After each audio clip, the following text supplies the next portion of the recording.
Good evening my dear friends. जैसा कि आपको पता है कि यहाँ पे पारा मेडिकल का क्लासेस चलाई जाती है, जो कि बायोलॉजी का 7:30 बजे क्लासेस चलती है ना। 7:30 बजे डेली चलता है। आप लोग जरूर ज्वाइन कीजिए और इसका पीडीएफ जो है आपको टेलीग्राम पे मिल जाएगा, है ना। डेली 7:30 बजे आप लोग को जुड़ना है।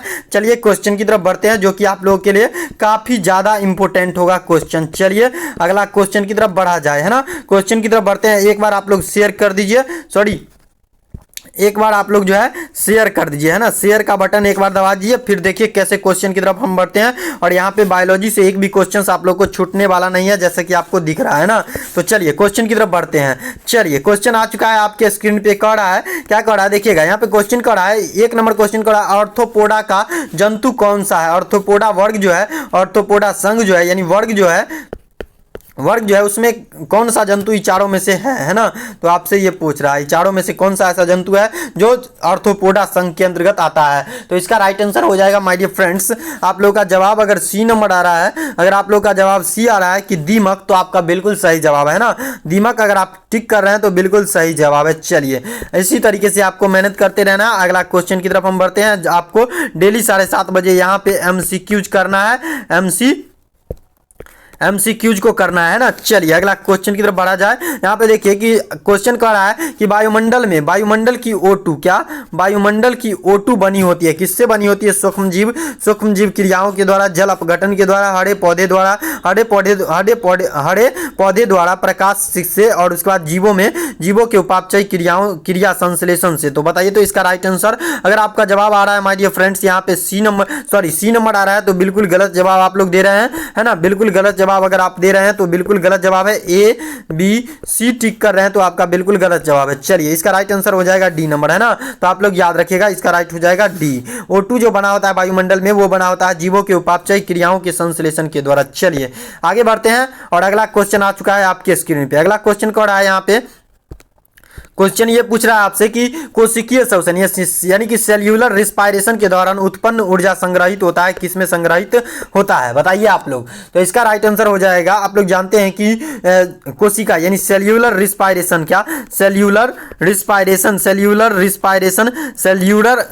रिस्पायरेशन के दौरान ऊर्जा जो उत्पन्न होता है, उसमें आप लोग को संग्रहित कहाँ पे रहता है। तो संग्रहित जो रहता है एटीपी के रूप में ऊर्जा संग्रहित रहता है एडिनोसाइन ट्राइफॉस्फेट। 36 एटीपी अणु से आप लोग को पता है कि 36 एटीपी अणु और उसके बाद एडिनोसाइन ट्राइफॉस्फेट 36 को बचता है ना, संग्रहित रहता है। तो आप लोग याद रखिएगा इस चीज को। चलिए अगला क्वेश्चन आ चुका है आपके स्क्रीन पे और अगला क्वेश्चन कह रहा है कि थायरॉक्सिन नामक जो हार्मोन रिलीज होता है, थायरॉक्सिन एक प्रकार का हार्मोन का नाम है जो रिलीज होता है, कहां से रिलीज होता है ये आपसे पूछ रहा है। थायराइड ग्लैंड से, थायराइड ग्लैंड यहाँ पे छूटा हुआ है, ग्लैंड से, विर्सन यानी टेस्टिस से, उसके बाद आपको ऑप्शन है किडनी, क्या किडनी से, उसके बाद आपको ऑप्शन है किडनी, और उसके बाद आपको ऑप्शन है मास्टर ग्लैंड, क्या मास्टर ग्लैंड। तो बताइए तो किससे होता है ये। तो थायरॉक्सिन नाम का जो हार्मोन रिलीज होता है वो कहां से रिलीज होता है ये आपसे पूछ रहा है। तो इसका राइट आंसर आप लोग दीजिएगा, थायरॉक्सिन हार्मोन जो है थायराइड नामक ग्लैंड से रिलीज होता है ना, थायराइड नामक ग्लैंड से रिलीज होता है। अगर आपका ए नंबर टिक कर रहे हैं तो बिल्कुल सही जवाब है आप लोगों का, है ना।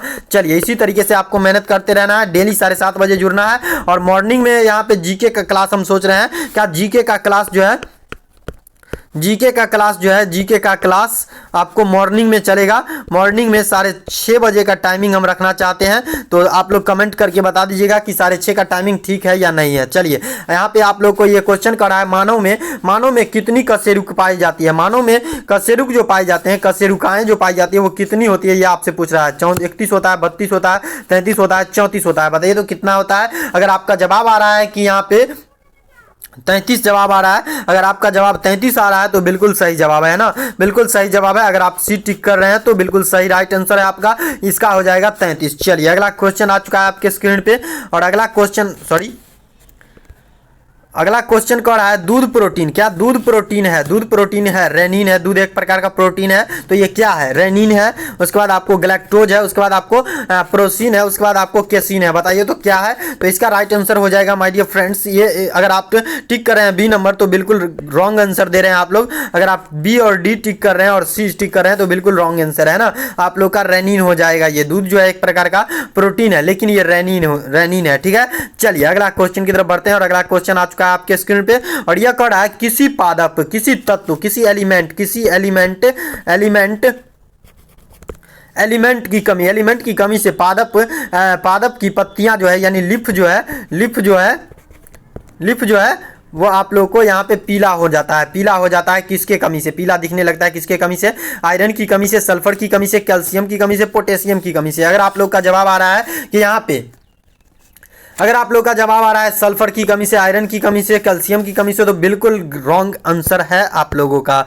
तो इसका राइट आंसर हो जाएगा माय डियर फ्रेंड्स यहाँ पे, अगर आप डी नंबर टिक कर रहे हैं पोटेशियम, ठीक है, पोटेशियम की कमी से जो है आप लोग को तत्व का कोई भी किस तत्व यानी किसी एलिमेंट की कमी, किस एलिमेंट की कमी से पादप में यानी प्लांट में पत्तियां जो है पीला होने लगता है। तो ये जो होता है पोटेशियम की कमी से, है ना, पोटेशियम की कमी से जो है पीला पड़ने लगता है पत्ता। चलिए याद रखिएगा कि पोटेशियम की कमी से जो है पीला हो जाता है पत्ता प्लांट का। चलिए याद रखिएगा। चलिए अगला क्वेश्चन आ चुका है आपके स्क्रीन पे। अगला क्वेश्चन कर रहा है मरुस्थलीय पादप यानी मरुस्थलीय जगह जो होता है, मरुस्थलीय मिट्टी जो होता है वहां पे पादप जो होता है अधिकतर होते हैं, क्या होते हैं, रसदार होते हैं, उसके बाद शाकीय होता है, विषम प्राणी होते हैं, अधिपादप होते हैं। बताइए तो क्या होता है, तो ये जो होता है क्या होता है आपको पता है, तो ये माय डियर फ्रेंड्स होता है आप लोग को, अगर आप लोग इसका जवाब दे रहे हैं कि रसदार होता है, जो भी प्लांट होता है ना मरुस्थलीय जगह पे, वो अगर आप लोग जवाब दे रहे हैं कि रसदार होता है तो बिल्कुल राइट आंसर है आपका, है ना, बिल्कुल राइट आंसर है। अगर आप लोग ए नंबर टिक कर रहे हैं तो बिल्कुल राइट आंसर है। ये क्या होता है, मरुस्थलीय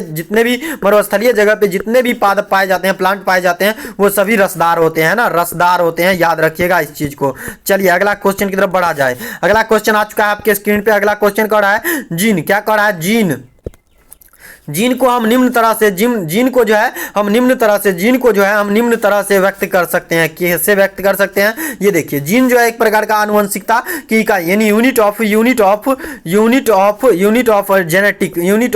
जेनेटिक्स है। क्या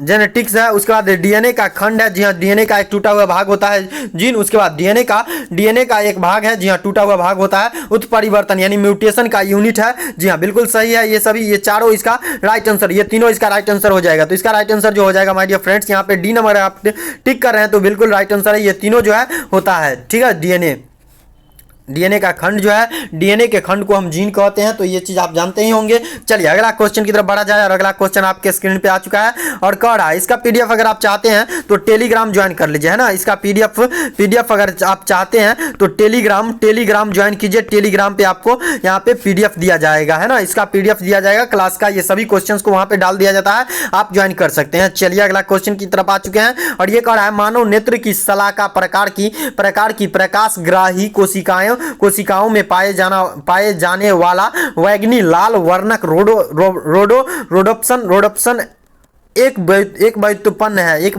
तो बताइए तो इसका right answer my dear friends आप लोग बताइएगा। विटामिन सी है ए में ऑप्शन, और विटामिन सी में ऑप्शन है आप लोग को विटामिन के, और उसके बाद आप लोग का ऑप्शन है विटामिन डी, और उसके बाद विटामिन ए। तो बताइए तो इसका राइट आंसर क्या हो जाएगा, तो इसका राइट आंसर हो जाएगा विटामिन ए, ठीक है, विटामिन ए हो जाएगा, ठीक है, विटामिन ए का होता है, ठीक है, याद रखिएगा आप लोग। चलिए अगला क्वेश्चन की तरफ बढ़ा जाए। अगला क्वेश्चन आ चुका है आपके स्क्रीन पे और ये कह रहा है पेनिसिलिन निम्न में से किससे प्राप्त होता है। पेनिसिलिन नाम का जो वैक्सीन होता है वो किससे प्राप्त होता है, जीवाणु से प्राप्त होता है, विषाणु से प्राप्त होता है, कवक से प्राप्त होता है और शैवाल से प्राप्त होता है। बताइए तो किससे प्राप्त होता है। अगर आप लोग इसका जवाब दे रहे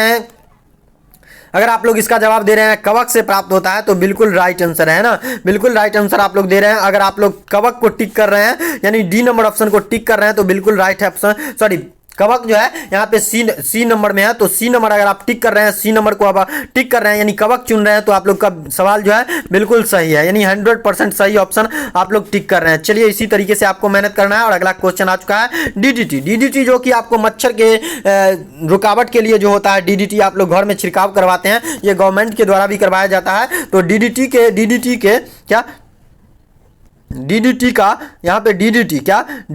जो होता है डीडीटी को पेस्टिसाइड की तरह उपयोग में नहीं लिया जाता है, क्योंकि नहीं लिया जाता है, यहाँ से अलग होता नहीं लिया जाता है, क्योंकि यह अन्य पेस्टिसाइडों से बहुत कम प्रभावशाली होता है। इसकी उत्पादन दर का अधिक होती है, इसकी जीवों में इसके प्रति तुरंत प्रतिरोध उत्पन्न होता है। तो बताइए तो ये सब होगा नहीं, मेरे हिसाब से ये सब होगा नहीं, ये सब नहीं होगा। तो देखिए इसका राइट आंसर हो जाएगा डी नंबर, है ना, डी नंबर अगर आप टिक कर रहे हैं तो बिल्कुल राइट आंसर है आप लोग का डी नंबर इसका हो जाएगा। तो अगर आप लोग टिक कर रहे हैं डी नंबर, या ये डीडीटी जो होता है आसानी से विघटित नहीं होता है। डीडीटी क्या होता है कि आसानी से विघटित ही नहीं होता है ना, तो ये चीज आप लोग याद रखिएगा। चलिए अगला क्वेश्चन की तरफ बढ़ा जाए। अगला क्वेश्चन आ चुका है आपके स्क्रीन पर। अगला क्वेश्चन करा है क्वेश्चन करा है माय डियर फ्रेंड्स, यहाँ पे करा है ताप कंट्रोल। ताप को कंट्रोल करने वाला भाग जो है, करने का केंद्र किस भाग में स्थित होता है बताइए तो किस में स्थित होता है। तो इसका राइट आंसर हो जाएगा माय डियर फ्रेंड्स मेरुरज्जु होगा। देखिए ऑप्शन में है मेरुरज्जु है, सेरिबेलम है, उसके बाद पीयूष ग्रंथि जिसको मास्टर ग्लैंड के नाम से जानते हैं, है ना, मास्टर ग्लैंड, उसके बाद सेरिबेलम ये ब्रेन का पार्ट है, मेरुरज्जु जो कि पीछे का होता है, ठीक है, पीछे का पार्ट होता है जो कि यहाँ पे रीढ़ की हड्डी जो होता है वो। तो देखिए यहाँ पे हाइपोथैलेमस ग्लैंड जो है ताप को कंट्रोल करता है ना। हाइपोथैलेमस भी एक प्रकार का ग्लैंड है। हाइपोथैलेमस क्या है, एक प्रकार का ग्लैंड है। ये ग्लैंड जो है ताप को कंट्रोल करता है मानव के बॉडी में। चलिए अगला क्वेश्चन की तरफ बढ़ते हैं। अगला क्वेश्चन कह रहा है, अगला क्वेश्चन आ चुका है आपके स्क्रीन पे और ये कह रहा है 14 नंबर क्वेश्चन कह रहा है, यहाँ पे कह रहा है एक आपको यहाँ पे क्या कह रहा है, आहार श्रृंखला है ना। हरे पौधे अपना भोजन स्वयं बनाते हैं। खरगोश घास पर निर्भर रहता है। चील कभी कभी खरगोश को खाती है, अन्यथा अन्य शाकाहारी प्राणियों पर निर्भर रहती है। उत्पादक यानी कि उत्पादक यानी कि प्रोड्यूसर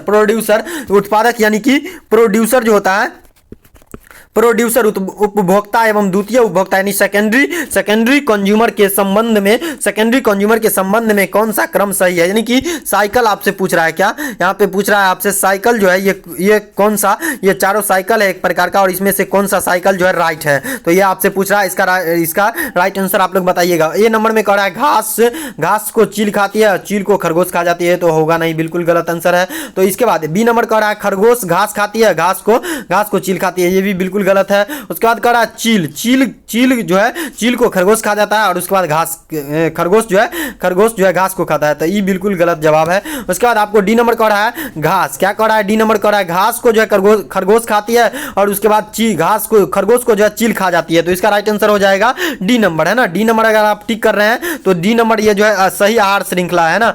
डी नंबर अगर आप टिक कर रहे हैं तो डी नंबर जो है इसका बिल्कुल राइट आंसर है, यानी कि सही आहार श्रृंखला जो है डी नंबर है। चलिए आहार श्रृंखला आपसे पूछा जा रहा है तो आप लोग जवाब दीजिएगा। यहाँ पे देखिए आहार श्रृंखला को आप लोग सिंपली देख सकते हैं कि घास को कौन खा रहा है, खरगोश खा रहा है ना। खरगोश को कौन खा जाता है, चील खा जाता है। तो इस तरीके से आप देख सकते हैं, तो ये आहार श्रृंखला इस तरीके से बनता है। चलिए अगला क्वेश्चन की तरफ आ चुके हैं और अगला क्वेश्चन आपसे पूछ रहा है, ये क्वेश्चन पूछ रहा है आपसे कि यह 15 नंबर क्वेश्चन कर रहा है, यह हानिकारक पादप, क्या वह हानिकारक पादप यानी हानिकारक प्लांट जो भारत में अन्य हानिकारक जलीय घास बन गई है वो है आपको पाइनस रोडो रॉक्सबर्गी और उसके बाद आप सभी का यहाँ पे कह रहा है आइकोर्निया कैंपिस, इसके बाद कह रहा है रोडोडेंड्रॉन अर्बोरियम और उसके बाद कोवेरकस इनकाना, ये सभी प्लांट का नाम है जो जल में पाया जाता है। तो इसका राइट आंसर आप लोग दीजिएगा। तो इसका राइट आंसर हो जाएगा माय डियर फ्रेंड्स, यहाँ पे देखिएगा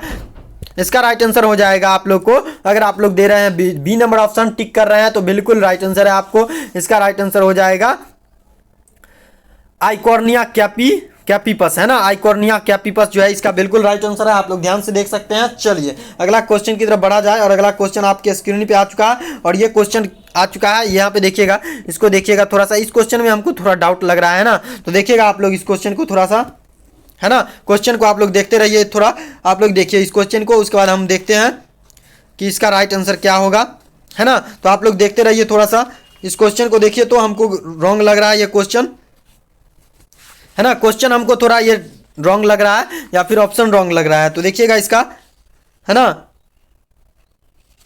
तो इसका देखिएगा माय डियर फ्रेंड्स, तो इसका राइट आंसर देख लेता हूं मैं एक बार। जी हाँ, बिल्कुल सही जवाब है। यहाँ पे बी नंबर जो है बिल्कुल सही जवाब है। अगर आप लोग का जवाब जो है बी आ रहा है तो बिल्कुल सही है ना। बी नंबर अगर आप दे रहे हैं तो बिल्कुल सही जवाब आप लोग दे रहे हैं। चलिए अगला क्वेश्चन की तरफ बढ़ा जाए। अगला क्वेश्चन आ चुका है दूध क्या कर रहा है, क्या कह रहा है माय डियर फ्रेंड्स, यहाँ पे कह रहा है दूध के किण्वन के लिए उत्तरदायी होता है। किण्वन यानी दूध से दही बनाने के लिए जो उत्तरदायी होता है वो कौन सा, ये तो आप लोग सिंपली जानते हैं कि लैक्टोबैसिलस एक बैक्टीरिया है जो कि दूध से दही में परिवर्तन कर देता है। चलिए उसके बाद आप लोग को ऑप्शन आ रहा है, यहाँ पे अगला क्वेश्चन आ चुका है और ये कह रहा है, क्या कह रहा है, मनुष्य निम्न में से मनुष्य की आंत में पाए जाने वाला जीवाणु है क्या, जीवाणु है क्या। जीवाणु है। देखिए तो बिबेरियो कॉलेरी नाम का एक जीवाणु है। उसके बाद ई कोलाई बैक्टीरिया, उसके बाद बैसिलस एंथ्रासिस बैक्टीरिया, राइजोबियम जीवाणु। तो बताइए तो कौन सा जीवाणु मनुष्य के हाथ में पाया जाता है? तो देखिए मनुष्य के हाथ में जो पाया जाता है ना जीवाणु, वो पाया जाता है माय डियर फ्रेंड्स, यहाँ पे आप लोग को यहाँ पे पाया जाता है ई कोलाई नाम का एक जीवाणु होता है, यानी बैक्टीरिया होता है जो मनुष्य के आंत में पाया जाता है। याद रखिएगा, चलिए याद रखिएगा इस चीज को। ई कोलाई नाम का एक बैक्टीरिया होता है जो आंत में पाया जाता है। कहाँ पे पाया जाता है? आंत में, मनुष्य की आंत में पाया जाता है। चलिए अगला क्वेश्चन की तरफ बढ़ते हैं और अगला क्वेश्चन आ चुका है आपके स्क्रीन पे और ये कह रहा है कि मधुमेह, क्या मधुमेह से पीड़ित यानी मधुमेह से पीड़ित व्यक्ति के मूत्र में संकरा उत्सर्जन का कारण है। संकरा जो उत्सर्जित होता है मूत्र के द्वारा मधुमेह रोगियों में, उसका कारण क्या है? इंसुलिन का अल्प सावरण और उसके बाद एडिनल ग्रंथि का अधिक स्रावन, उसका थायराइड ग्लैंड की कमी, कम क्रियाशीलता यानी कम क्रियाशीलता, उसके बाद ब्रेसोप्रेसिन का अधिक स्रावन, यानी स्रावन होना चाहिए यहाँ पे, स्रावन, यहाँ पे थोड़ा रॉन्ग लिखा हुआ है, स्त्राव होता त्रावन, श्रावण है ना, तो श्रावण इसका राइट आंसर मेरे डियर फ्रेंड्स यहाँ पे देखिए दीजिएगा कि यहाँ पे जो होता है, यहाँ पे मधुमेह रोगियों से पीड़ित व्यक्ति जो होता है ना उसके मूत्र में संकरा का मतलब बाहर निकलता है, उत्सर्जन होता है। तो यहाँ पे इसका कारण क्या है ये देखिए, इसका कारण है माय डियर फ्रेंड्स आप लोग को, इसका कारण जो हो जाएगा, तो इसका कारण जो हो जाएगा माय डियर फ्रेंड्स, तो इसका कारण हो जाएगा आपको बेसोप्रीन का अधिक स्रावन से के कारण जो है यहाँ पे आप लोग को मधुमेह रोगियों के मूत्र में जो है संकरा का उत्सर्जन होता है। चलिए अगला क्वेश्चन की तरफ बढ़ते हैं और अगला क्वेश्चन, और 2 क्वेश्चन और बच गया है ना। यहाँ पे 19 नंबर क्वेश्चन कह रहा है, यहाँ पे 19 हो गया है ना, 19 हो गया, यहाँ पे 19 नंबर क्वेश्चन कह रहा है, यहाँ पे कह रहा है एलिफेंटोसिस,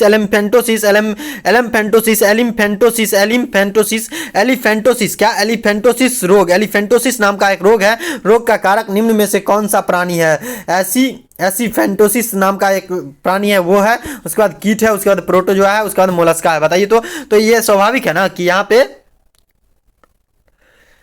इसका कारण जो है एलिफेंटोसिस का कारण जो है यहाँ पे, इसका right answer my dear friends, अगर आप लोग सी नंबर टिक कर रहे हैं तो बिल्कुल राइट आंसर है आप लोग का, सी नंबर इसका राइट आंसर है। चलिए आगे बढ़ा जाए और सबसे लास्ट और सबसे मजेदार क्वेश्चन, यहाँ पे क्वेश्चन आ चुका है, क्वेश्चन कह रहा है यहाँ पे कह रहा है कि एलिफेंटोसिस नाम का एक रोग है जो किसके, कौन से ऐसे प्राणी है जिसके कारण से होता है? तो ये होता है आपको प्रोटोजोआ के कारण से, है ना, प्रोटोजोआ के कारण से होता है, तो आप लोग याद रखिएगा। चलिए अगला क्वेश्चन आ चुका है आपके स्क्रीन पे और अगला क्वेश्चन कह रहा है यहाँ पे एलिफेंटोसिस से ही रिलेटेड है, 19 नंबर क्वेश्चन ही है, तो यहाँ पे 19 नंबर क्वेश्चन दोबारा आ गया है एलिफेंटोसिस, है ना। तो चलिए 20 नंबर क्वेश्चन की तरफ आ चुके हैं, 20 नंबर क्वेश्चन और सबसे लास्ट क्वेश्चन है ना, सबसे लास्ट क्वेश्चन है, इसलिए आप लोग जवाब दीजिएगा। चलिए कोशिका विभाजन यानी सेल डिवीजन में मियोसिस सेल डिवीजन का प्रक्रिया जो होता है, प्रक्रिया क्या होती है? मियोसिस प्रक्रिया होती है, क्या होती है? कायिक कोशिकाओं में होती है, जनन कोशिकाओं में होती है, ए और बी दोनों में होता है, इन दोनों में से किसी में नहीं होता है, ना। तो बताइएगा ये किस में? देखिएगा यहाँ पे मियोसिस सेल डिवीजन जो होता है, मियोसिस सेल डिवीजन वो आपको जनन कोशिका में होता है ना, जनन कोशिका यानी कि जर्म सेल में जो होता है, जर्म सेल में आप लोग को मियोसिस की प्रक्रिया होती है, आप लोग याद रखिएगा। चलिए और कायिक कोशिका में जो होता है, कायिक कोशिका में आप लोग को होता है मियोसिस का जो सेकंड होता है वो होता है, ठीक है, तो याद रखिएगा आप लोग, है ना। तो इसको याद रखिएगा, जनन कोशिकाओं में जो है मियोसिस सेल डिवीजन की क्रिया होती है और इसी के द्वारा जो है एक कोशिका से 2 कोशिका का निर्माण होता है। चलिए आशा करता हूं कि आज का ये क्लास आपको अच्छा लगा होगा। क्लास अगर अच्छा लगा हो तो प्लीज लाइक और शेयर जरूर कीजिएगा। यहाँ पे आप लोग का जवाब आ रहा होगा, अगर आपका डी जवाब है, अगर आप लोग का जवाब जो है बी नंबर है तो बिल्कुल राइट आंसर आप लोग टिक किए हैं। चलिए इसी तरीके से आपको मेहनत करना है और हमारे इस चैनल पे नए होंगे तो चैनल को सब्सक्राइब जरूर करना है और इस वीडियो को लाइक करिएगा और अपने दोस्तों के साथ इस जानकारी को शेयर कीजिएगा कि पारा मेडिकल का क्लासेस यहाँ पे चालू है। आप सभी 7:30 बजे डेली ज्वाइन कीजिए, है ना, कितना 7:30 बजे आप लोग डेली ज्वाइन कीजिए। चलिए 7:30 बजे इवनिंग में जो है आप लोग डेली ज्वाइन कीजिए। चलिए thanks for watching my dear friends.